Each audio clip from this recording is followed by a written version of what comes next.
শাবান মাসে বান্দার আমলনামা আল্লাহর কাছে উপস্থাপন করা হয়, ফেরেশতারা রিপোর্ট জমা দেয়। ফাউহিব্বু আন ইউরফা আমালি ওয়া আনা সাইম, নবীজি বলেছেন আমি চাই আমার আমলনামা যখন ফেরেশতাদের কাছে পেশ করা হবে তখন আমি যেন রোজাদার থাকি। কারণ আপনি কোথাও চাকরি করেন, সিরিয়াস ডিউটি করেন, একবারও আপনার বস আসে না, একটু মোবাইলটা মাত্র হাতে নিছেন ফেসবুকটা টিপার জন্য, আর তাকায় দেখেন পিছের দিকে বস এসে দাঁড়ায়, মেজাজটা কেমন লাগবে বলেন? খারাপ লাগবে না? আর আপনি অন্য সময় যাই করেন না করেন খুব সিরিয়াস মুডে কাজ করতেছেন, পিছনে তাকায় দেখেন মালিক এসে দাঁড়ায়, কলেজেটা শান্তি হয়ে যাবে না?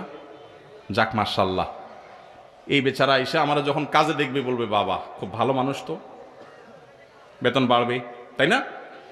নবীজি সাল্লাল্লাহু আলাইহি সাল্লাম বলছেন যে আমি শাবান মাসে বেশি বেশি নফল রোজা এই জন্য রাখি, ফেরেশতারা আমার সারা